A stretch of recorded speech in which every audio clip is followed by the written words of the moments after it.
keeping up with our motto, let learning be a joy and teaching a pleasure. Here we are with a remote teaching and learning process to bridge the gap.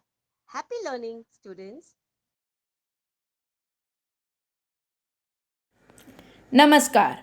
मैं मीना मनचंदा ठाकुर विद्या मंदिर एवं junior college की ओर से प्रिय छात्रों, आज हम हिंदी विषय पर अध्ययन करेंगे। कक्षा 7वीं, विषय हिंदी, उप विषय यूनिट 1 का 2, कविता फूल और कांटे। इस कविता के कवि हैं अयोध्या सिंह उपाध्याय हरिओद। कविता का संक्षिप्त परिचय। इस कविता में कवि ने फूल और कांटे के माध्यम से यह स्पष्ट किया है कि उच्च कुल में जन्म लेने से कोई बड़ा नहीं हो जाता, बल्कि अपने गुणों से बड़ा होता।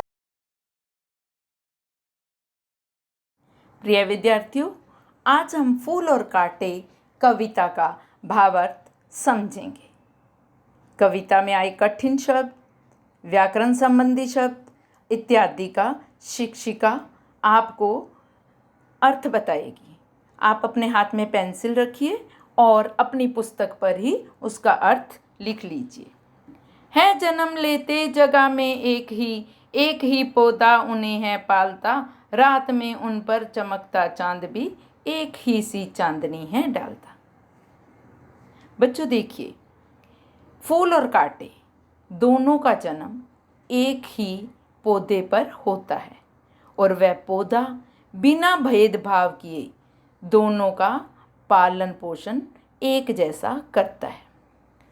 रात में चांद भी उन दोनों पर एक समान ही चांदनी डालता है। मैं उन पर बरसता एक सी ही उन पर हवाएं हैं बही, पर सदा ही यह दिखाता है हमें ढंग उनके एक से होते में हैं, अर्थात बादल भी फूल और कांटे दोनों पर एक समान वर्षा करता है और हवाएं भी दोनों पर एक समान ही बहती हैं।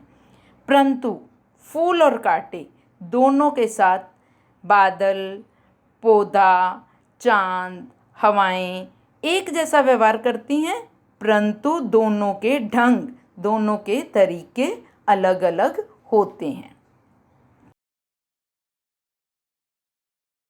छेद कर काटा किसी की उंगलियां, फाड़ देता है किसी का वरवसन, प्यार डूबी तितलियों के पर कतर, भोर का वेद देता श्याम था। काटा मनुष्य की उंगलियों में छेद कर देता है और खून बहने लग जाता है। आपने देखा ना, कभी कभी आप गुलाब का फूल तोड़ने जाते हैं तो उस पेड़ पर लगे कांटे हमारी उंगलियों में चुभ जाते हैं और हमारे खून भी आने लग जाता है। तो कांटा क्या करता है, जब कोई फूल तोड़ने आता है तो उसकी उंगलियों में छेद कर देता है।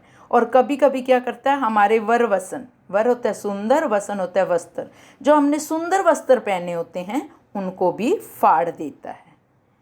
तितलियां जो कि फूलों पर उनका रस पीने के लिए आती हैं, परंतु कांटा क्या करता है, उनके परों को अर्थात उनके पंखों को कतर देता है, काट देता है, उनके परों को काट देता है, जिससे उनको क्या होता है, दुख मिलता है।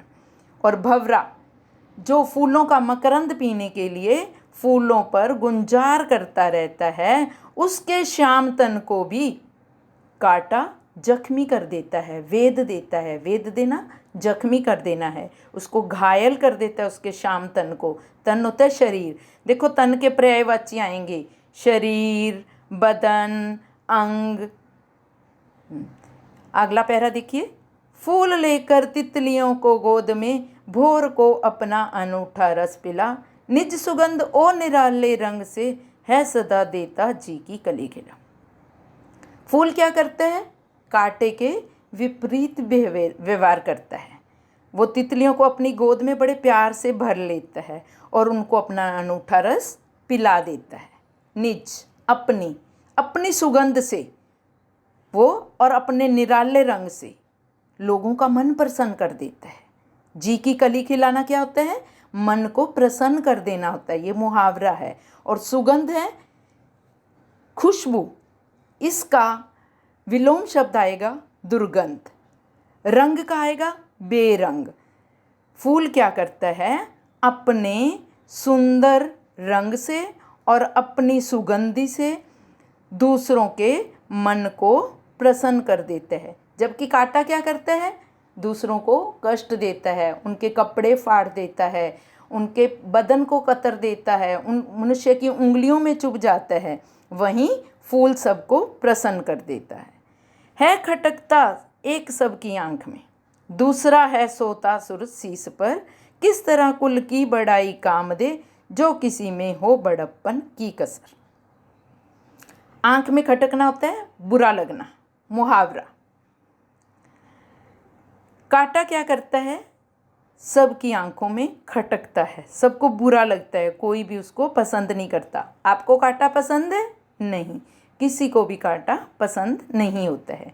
दूसरा क्या है, फूल है, वो सबके सिर पर सोता है। सोना होता है शोभा देना, शीस होता है सिर, सुर होता है देवता, देवताओं के सिर पर शोभा देता है। कैसे?